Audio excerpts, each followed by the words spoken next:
Balap lari liar digelar lewat tengah malam dan lokasinya pun berpindah-pindah. Lalu bagaimana modus judi dalam balap lari liar ini dan seperti apa lokasi yang dijadikan arena balap liar? Ikuti penelusuran jurnalis Kompas TV Abel Insani.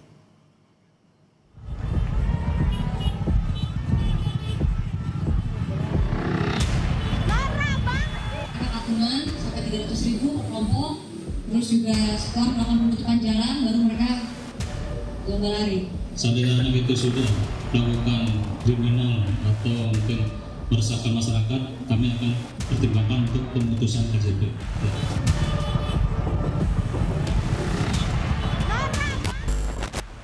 Delapan pelajar di Pesanggerahan, Jakarta Selatan ditangkap polisi karena mereka melakukan balap lari liar. Jadi tidak hanya balap lari tapi juga melakukan taruhan alias judi. Nah, bagaimana mereka melakukan ini dan bagaimana polisi mengendus kegiatan perjudian anak-anak ini? Berikut penelusuran saya di Gelar Perkara. Inilah balap lari liar di wilayah Pesanggerahan, Jakarta Selatan. Berdasarkan laporan warga, pada 15 Januari lalu polisi menggerebek dan menangkap 8 remaja berstatus pelajar yang terlibat balap lari liar. Polisi juga mengungkap ada perjudian di balik balap lari liar tersebut. Sebagai sanksi, pemerintah mempertimbangkan akan mencabut kartu Jakarta Pintar milik pelajar yang terlibat. Seandainya itu sudah melakukan kriminal atau mungkin meresahkan masyarakat, kami akan pertimbangkan untuk pemutusan KJP. Ya. Sekali lagi saya minta maaf pada masyarakat sudah mengganggu. Ajang balap lari liar yang biasa digelar lewat tengah malam banyak tersebar di media sosial. Kebanyakan pesertanya remaja, baik laki-laki maupun perempuan. Guna mengetahui bagaimana balap lari liar yang digerebek polisi, kami menuju Jalan M. Saidi Raya Pesanggerahan.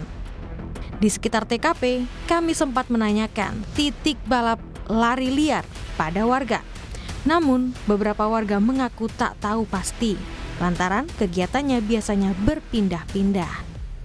Saudara, hampir 2 kali dalam seminggu di Jalan M. Saidi Pesanggerahan, Jakarta Selatan, ini menjadi tempat yang biasa digunakan sekelompok anak muda untuk melakukan lomba lari.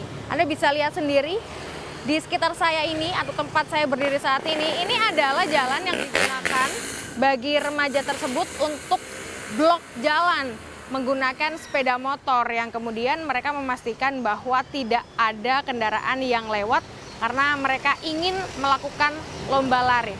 Tapi kemudian ketika mereka blok jalan yang sebenarnya masih digunakan ini tentu saja pada akhirnya akan mengganggu proses atau aktivitas dari masyarakat itu sendiri, dan ini yang membuat polisi pada akhirnya menangkap sekelompok orang atau 8 pelajar di Pesanggerahan, Jakarta Selatan karena selain mengandung unsur perjudian, mereka juga mengganggu warga sekitar.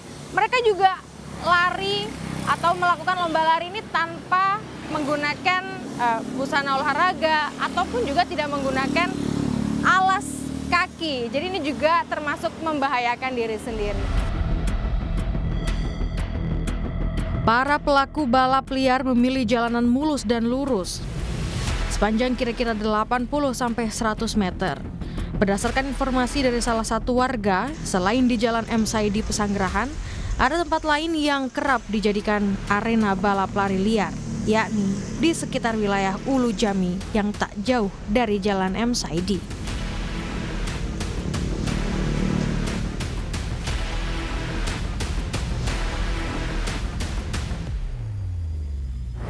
Ternyata untuk kegiatan lari ini tidak hanya ada di satu titik di Jalan M. Saidi saja, tetapi kalau dari beberapa warga yang sempat saya tanyai, ini ada beberapa titik, termasuk salah satunya di sini di bawah jalan tol.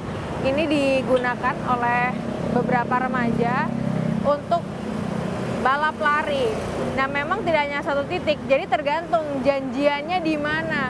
Kalau memang janjiannya ada di titik di M. Saidi, berarti nanti akan digelar di M. Saidi. Kemudian kalau digelar di sini, nanti akan digelar di sini. Ya, beginilah situasi dan juga kondisinya di jalan ini. ramai.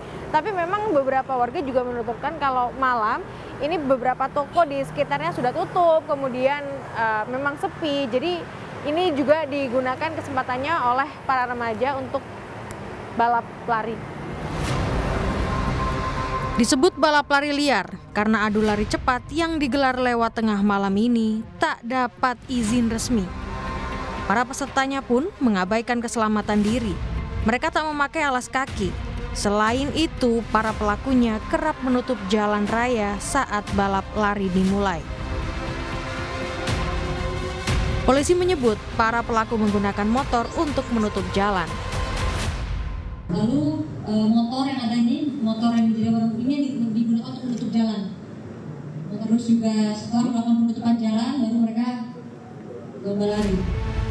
Sebelum balap lari digelar, para pelaku yang tergabung dalam beberapa kelompok remaja mencari lawan melalui media sosial. Tiap-tiap kelompok mengajukan pelari andalan mereka. Setelah disepakati, tiap kelompok memasang taruhan Rp300.000. Waktu dan lokasi pun ditentukan.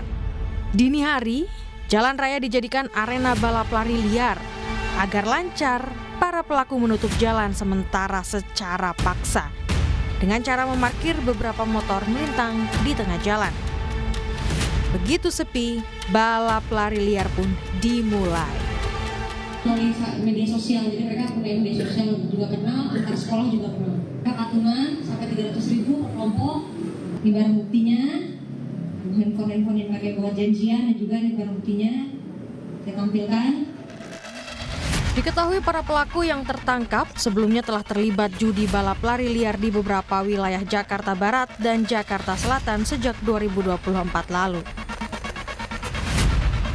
Berdasarkan undang-undang yang berlaku, para pelaku judi balap lari liar setidaknya dapat dijerat dengan pasal tentang perjudian.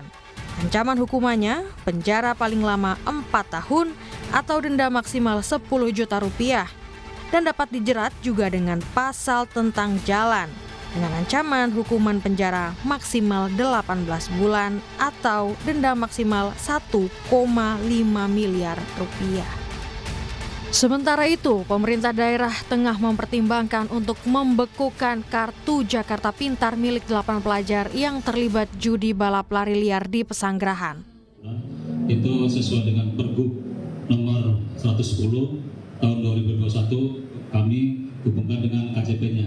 Seandainya anak itu sudah melakukan kriminal atau mungkin meresahkan masyarakat, kami akan pertimbangkan untuk pemutusan KJP. Ya. Dan KJP itu tidak permanen, artinya ketika anak itu sudah masuk sekolah, kemudian berbuat baik, bisa diajukan kembali. Ya. Dan itu temporer, bisa 3 bulan, bisa 6 bulan, atau 1 tahun. Gitu. Membuat acara balap lari tentu boleh-boleh saja, bahkan bisa bernilai positif. Tetapi jika diadakan lewat tengah malam, menutup jalan raya dan tanpa izin tentu dapat mengganggu fungsi jalan dan meresahkan warga. Apalagi jika diadakan sebagai ajang main judi, sudah pasti melanggar hukum pidana. Katanya remaja ini akan terus mencari jati diri sampai ketemu. Iya, setuju, tetapi mencari jati diri bukan berarti semuanya dicoba termasuk judi. Memang remaja identik dengan kebebasan. Mereka tidak suka dengan banyaknya aturan.